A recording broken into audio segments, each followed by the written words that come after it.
Peace,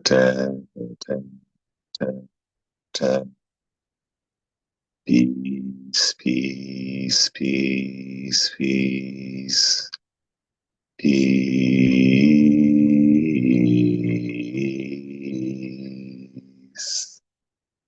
Attempt. Dua attempt.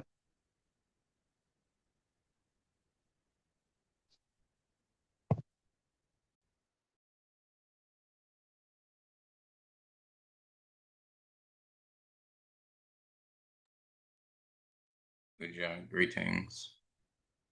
So we're going to pick up from here. This is where we left off. On the succeeding page, it didn't scan well. So what I'll do is I'll read from the publication of the text by Dr. Mata Ashby. I'll read that page that didn't scan well from that text. So you won't see anything on the screen. Well, I'll put this up so you can see partially the partial script on the screen. But again, some important points are being made here by Ab Amon. So let us begin.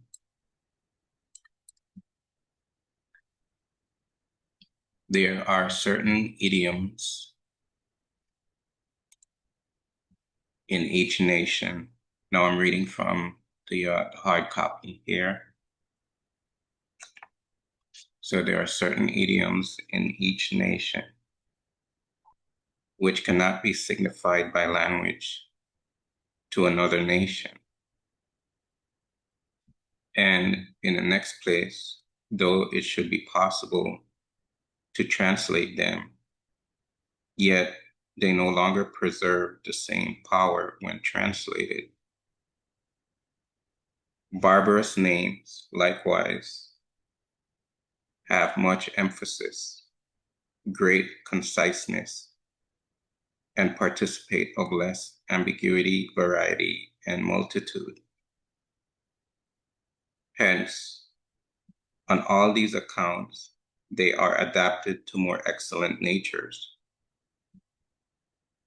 Take away, therefore, entirely those suspicions of yours, which fall from the truth, vis-a-vis, if he who is invoked in either an Egyptian or uses the Egyptian language, end quote. But rather think that as the Egyptians were the first of men who, now we can go back, were allotted, I'm going to make it larger so you can see, were allotted the participation of the gods and goddesses. The gods and goddesses, when invoked, rejoice in the Egyptian rites. Again, however, if all these were the fraudulent devices of enchanters, how is it possible that things which are in the most eminent degree united to the gods and goddesses, which also conjoin us with them, and have powers all but equal to those of superior beings, should be fantastic devices, though without them no sacred operation can be effected? Okay, so we'll stop here and we'll go back here.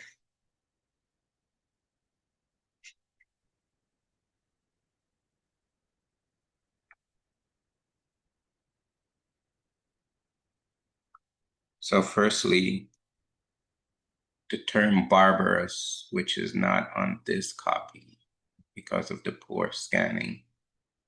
When he says barbarous names, again, he's talking about the structure in which the names of the divinities are created. For example, Ptah, Heteru, Asar, Aset.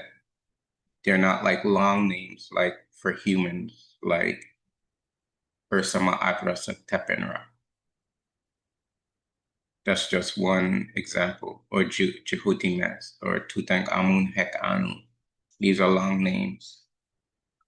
So he's saying that these names have the the the, the process by which the philosophy can be drawn from these names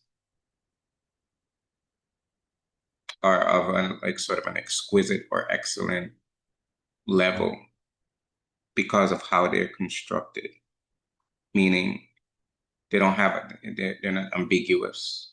So you draw out the precise philosophy. You don't have peripheral meanings attached to them. You have the direct meaning, and you don't have many meanings of one thing. You have the precise philosophical idea or concept that are coming through the name. So what he's saying is that the way in these names are constructed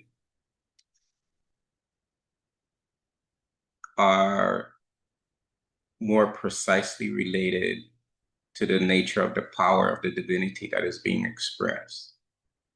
So therefore, the name of the divinity is more aligned with the true nature of the divinity. And so because of that, there's a certain kind of power that are brought through the names.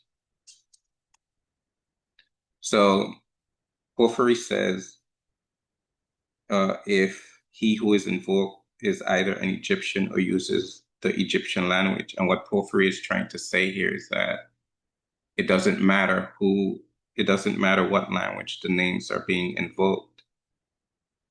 And then Ab Amon is going to counter and say that, I'm going to put this up.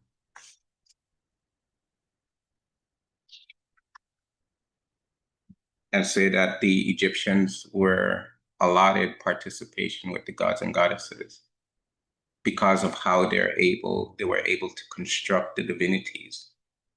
And what he means allotted is that the Egyptian civilization developed in such a way that their sages and their saints grew into the capacity to develop the participation of the Neteru, the gods and goddesses, and to bring those powers into play for the purpose of civilization and enlightenment, an enlightened society and enlightened people within that society. And if you have an enlightened society, then you're going to have a more peaceful society. You're going to have well-adjusted, mature human beings. In contrast to what we see today, we don't have to go much into that right now. And because the Kemetic sages developed this capacity through their internal researches, the gods and goddesses are more, they're able to bring forth the power of the gods and goddesses. That's what he means by rejoice. The gods, when invoked, rejoice in Egyptian rites, is because the Kemetic sages were able to do something that other civilizations were not able to do. And that is, they were able to enter into and unlock the theurgical process by which to conjure the divinities, the sacred powers of the universe and of the human psyche and the human psychospiritual constitution. And what he's telling Porphyry is that if all of this were hocus pocus nonsense, how would it be able for the human person to join into the power of those divinities? And therefore, we cannot relegate what the ancient Egyptians do as like witchcraft or nonsensical musings or anything like that. So he's trying to say that the process by which the Medu Neter is used is a direct theurgical science. It's a sort of a philosophical science that awakens certain insights and certain energies and certain powers of the human that allows that human to discover more profound, more subtle aspects of themselves, and essentially to discover the nature of the divine. So Abamun is making he's emphasizing the the the idea that the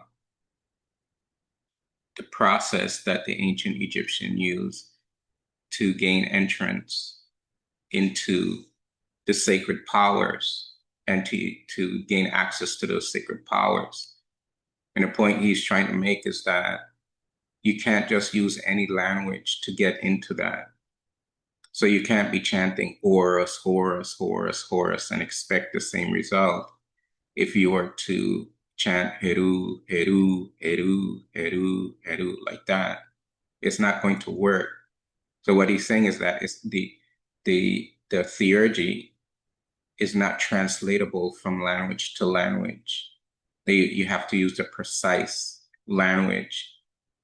And therefore, the Medu Neter is a kind of scientific language that allows a person to gain insight into the mysteries of the mind. And if you do an etymological study of the ancient Egyptian language, you find that it's related to the Bantu languages. It's related to languages from Eritrea to Somalia. It's related to languages from the Sudan, related to languages that you find in West Africa, in places like Benin and Togo. And I looked at this to see, what is there. And I found that there are certain tribes in West Africa that their language, they say that their language and their culture is directly related to the ancient Egyptian Kemetic. You see the similarities in the language and the rites and the rituals, etc. So the language that was developed by the Black Africans in very ancient remote times is a kind of a technology that was developed by them that when became very refined in Kemetic civilization allowed for an entrance into the sacred powers of the universe, the sacred powers of the human mind. So to gain access to these sacred powers, you have to know and when we say language, it's more of a sound power science that awakens certain powers within the human psyche that allows for a union or mystic participation with the deities. So I have something to show you with regards to that. So I'm going to stop share and reshare. A very simple example of the principle. So this piece is found in the Metropolitan Museum. So I took this photo a few years ago now. So here you can see the winged sun disk. So this is Beta. Here's his name. These are the goddesses, the serpent goddesses, Set Nebuchadnezzar. And here you have, this is a female worshiper, a female spiritual, a priestess. She has a grease cone, an anointing cone on her head. She's in the dua posture. And she's adoring these divinities. So here's Ra Harati, Behind him is the eye of Heru that is sitting on the symbol of Neb, which means divinity or Lord. And behind that symbol, you have Aset. Then you have the four sons of Heru. So you have Amset, Happy, Duamatep, Ketsunu. And above them is the pet symbol for heaven. And then you have the text under it. This is how they put together these sort of placards. You go to the museums, you see hundreds of these, not thousands. And we just look at the first line alone.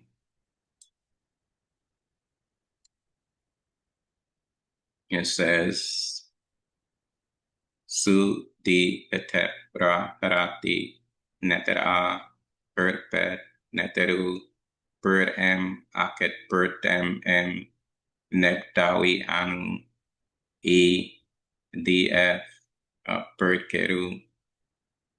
So a royal peace offering is being made to Ra-Harakti, the great divinity, the person of heaven. The gods and goddesses come forth through the horizon by way of Tem, who is the lord of the two lands, in the mystic city of Anu. I give to him spoken offerings of bread, and here you have the symbol for like wine or a fermented drink. So it's a spoken offering. The point is that if you don't know how to properly give the spoken offering, the pertkeru, how would you be able to gain access? So he says here, I give him the spoken offering. So if you don't know the proper words, or you don't know how to utter the words in a proper way, if you don't know the mystic science of the Medu Neter, how would you be able to invoke the divinities that is being spoken about in this line? And this is what Ab Amun is talking about. Recall that Ab Amun is lecturing to Porphyry in a time where a lot of changes are being made, and he's pointing out certain mistakes and certain deviations that even Porphyry is bringing up. And so he's saying, if these words, these powerful words, are aligned to the natures of the gods and goddesses, of the divinities. And so Porphyry is coming with this idea, well, anyone can say anything. And Ab Amun is saying, you can translate from one language to the next, but when you do that, what happens is that the words loses power and meaning. And that's why in the books, the two books that I wrote on the Amduat and the book that I'm writing now on the Amduat, part of the title is Authentic Translation of the Hieroglyphic Text. Let me grab it. Read it properly. It says Authentic Translation of the Hieroglyphic Text with Mystic Glosses of the Book of the Amduat, according to the original intent of the Pharaonic sages. And so in our translations, we try to keep to that, to the original intent of the Pharaonic sages. So in other words, you can't just be doing, and I use a kind of a, especially in the second book, a kind of a mechanism. I don't want to say what that is right now, but a kind of a mechanism to draw that out. It is Dr. Ashby came up with the translinear translation method, and for the book of the Abdua, I had to create a certain language a certain way of translating the text that maintain the intent of the sages. So you have to do a lot of explanation. Whereas, as Abamun is saying, that the Metaneter, it's a concise language. But when you translate into and you try to express philosophically into English, you have to do a lot of explanation, because each symbol needs to be translated within the context of what is being explained by the text itself. And then that context needs to be explained, and each symbol can relate to the context. So you have to be able to, so you can't be doing just like dry line by line translations and expect to get the true philosophical meaning of what is being expressed. So, and we're doing that. We're working in this way to try to maintain the integrity of the text, but also to maintain its power. So that's how you have to work with it. That's how, that's what I'll say about that for now. So the point is, Abamun is making a point that you just can't be doing things willy-nilly, that you have to maintain within the theurgical process to maintain the power system. Because if you don't, you yourself will not gain the benefit from it. You, as a practitioner in modern times, where you don't have the full temple system as we did in ancient times, what you're going to have is you're going to have a disjointed, discombobulated process in your own unconscious. So your unconscious is going to become discombobulated, and it'll probably become even more, you could say, disjointed than it was before you even started the process, the spiritual process. So you have to do things in certain ways so that you treat the unconscious in a certain precise way to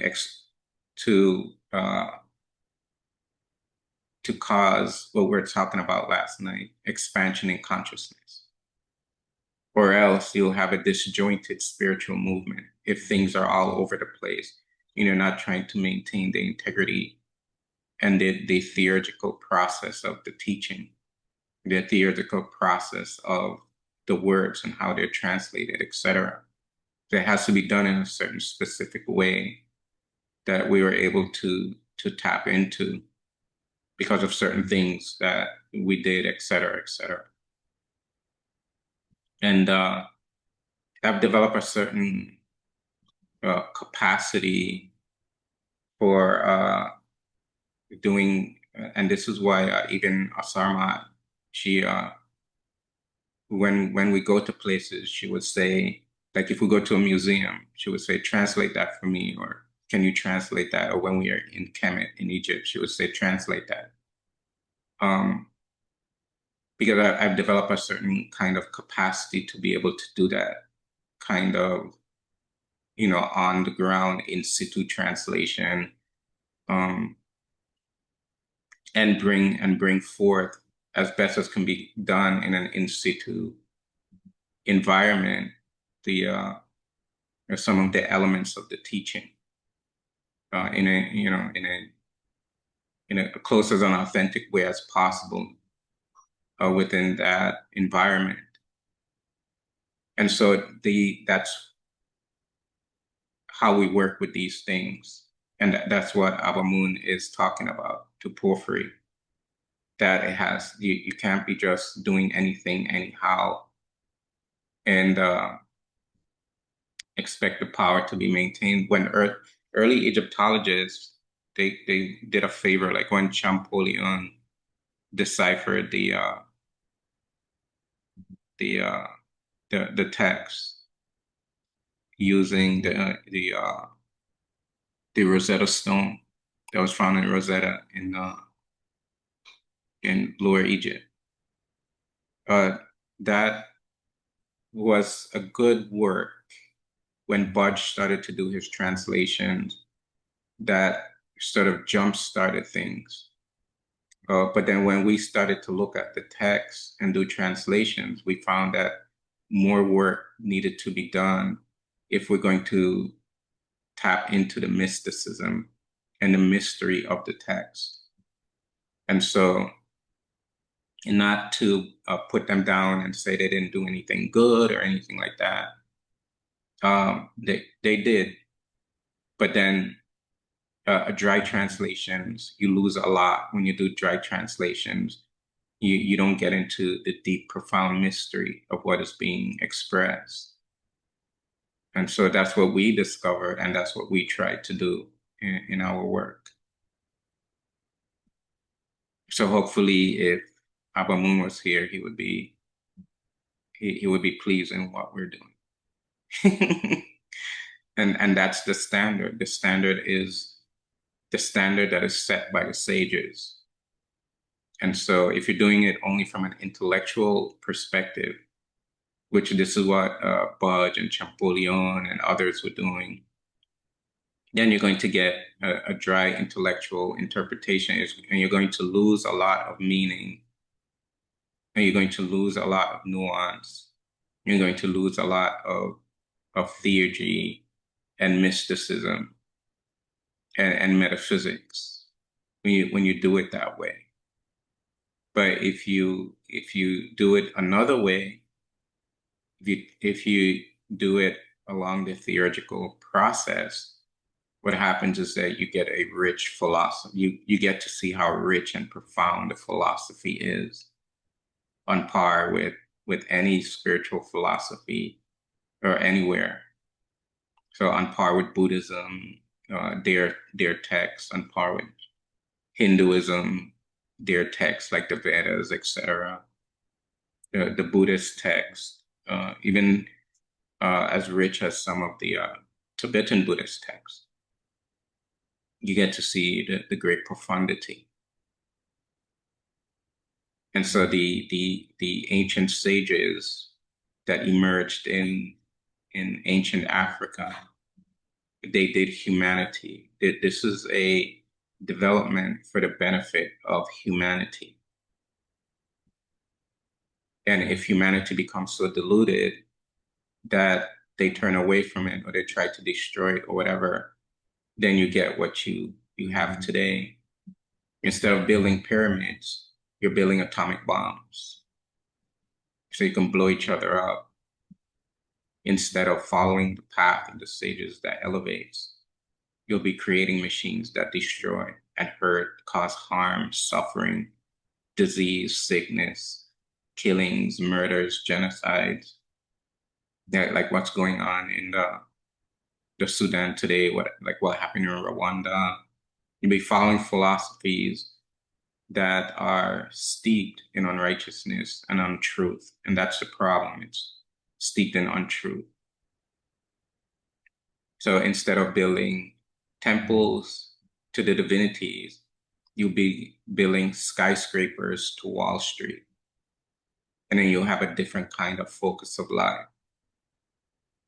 And that focus of life that we have seen has a certain result that was not the result in ancient Kemet. It was a different result, elevating, peaceful, that led to spiritual glory. Okay, dua everyone. Dua again for a nice devotion, and dua for your participation and your presence, and for listening to these lectures. And we're almost at the end. So maybe 2 more lectures or so, and we'll be at a little more than 2, maybe 4 or 5 more, and then it'll be concluded. We'll continue until it's done. Dua, have a wonderful day. Heta.